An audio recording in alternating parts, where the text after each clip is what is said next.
Bendecidos en el Señor de la gloria, Jesucristo. Agradecido por su infinita gracia y, como siempre, con disposición a compartir la inerrable palabra de nuestro Señor. Vamos a deleitarnos con el tema Activa tu inteligencia espiritual. Colosenses capítulo 1, versículo 9, en el nombre de Jesucristo. Por lo cual también nosotros, desde el día que lo oímos, no cesamos de orar por vosotros y de pedir que seáis llenos del conocimiento de su voluntad en toda sabiduría e inteligencia espiritual. Es importante destacar que las cartas en el Nuevo Pacto buscan hacer algunos correctivos a las congregaciones que habían y que han creído a la verdad, esto es, en Jesucristo y su Evangelio. Se puede considerar que las cartas son complemento que coadyuvan a la consolidación del pacto. Igualmente, el libro de los Hechos es de carácter histórico y deja palpable esa tipología, esa característica, esa obra y ese ministerio de los primeros cristianos en el siglo I. Y Apocalipsis evidencia todo un resumen de lo que fue, de lo que es y de lo que será en un estilo literario apocalíptico y con carácter escatológico. Pablo, después de su saludo, hace un breve recuento acerca de que tenía buenas referencias de ellos en lo que respecta a la fe en Cristo Jesús y del amor fraternal que habían alcanzado, como dice el verso 4.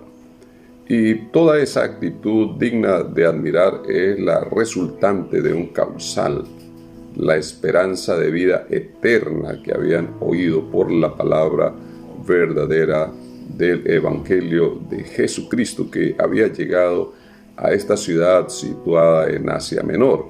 Pablo declara en el verso 6, pensando en su cosmovisión de lo que era o de lo que conocía como el mundo en el siglo I, y se atreve a decir que no solo había llegado a ellos, sino al mundo entero, llevando fruto y crecimiento. Todo un acontecimiento por la gracia de Dios que ellos estaban experimentando.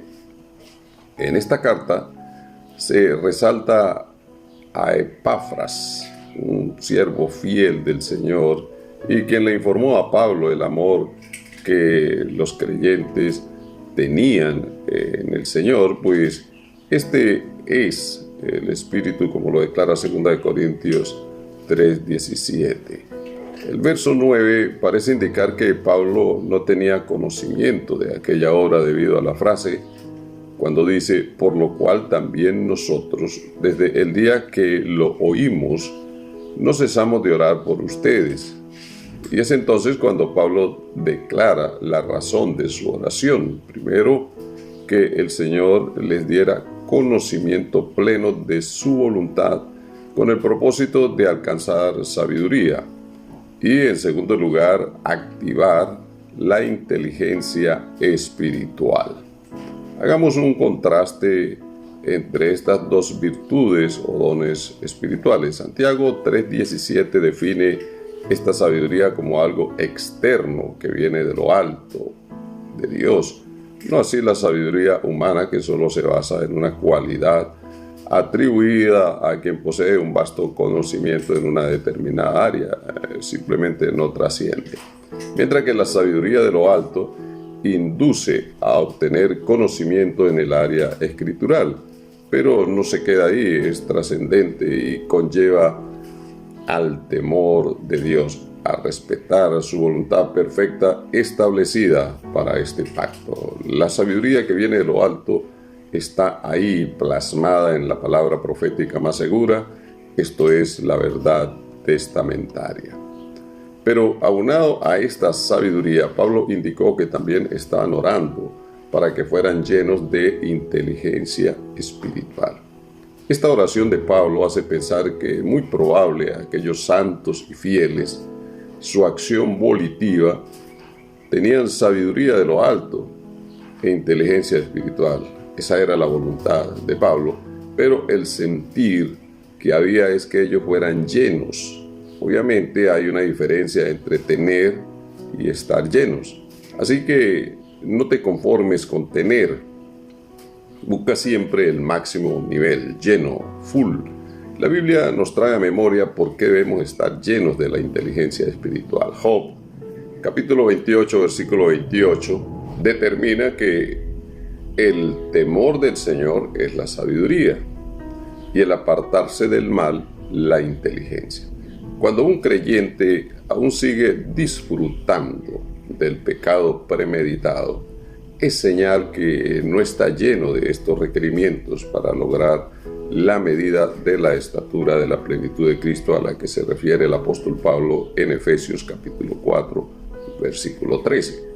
Significa que se debe activar la inteligencia espiritual, no para aprender los textos bíblicos de memoria y recitarlos, sino para llevarlos a la práctica en nuestro diario vivir, y esa acción racional y de fe nos eleva a ser creyentes, temerosos, respetuosos del Señor, y por ende nos hace verdaderos hijos de Dios llenos de sabiduría de lo alto. Ambas condiciones era una necesidad para el apóstol Pablo y quería que existiera en las iglesias nacientes de aquella época y por supuesto en las que iban a seguir surgiendo a través de los tiempos. Y hoy debemos apropiarnos de este principio tan importante. Enfócate en los propósitos de los programas eclesiásticos más que en los programas. Estos son importantes y son necesarios hasta un determinado punto, pero los propósitos de cada actividad son relevantes. Por eso Pablo en el verso 10 declara la razón central de su petición en las oraciones, para que andéis, dice, como es digno del Señor. En otras palabras, para que aprendan a portarse como deben hacerlo los que son del Señor, haciendo las cosas que agradan a nuestro Dios, no al pastor, no al líder, no a las organizaciones. Esto significa dar fruto en todas las acciones y crecer en el conocimiento de Dios. Significa distinguir entre la voluntad divina, la voluntad mía y la voluntad de los hombres. Dice Isaías 43:10, quien conoce al Señor puede creer y entenderlo mejor. Y no te olvides, el Señor nos invita a llenarnos de sabiduría de lo alto e inteligencia espiritual. Actívala y sal de ese mundo religioso que opaca la visión y la mirada hacia el único Dios y Salvador Jesucristo y hacia su palabra. Por eso te invito a seguir en contacto con la verdad y recuerda, es tu responsabilidad activarlas. Tu conexión con Cristo es necesaria. Su hermano y amigo, Pastor Arnoldo Rincón. Bendiciones.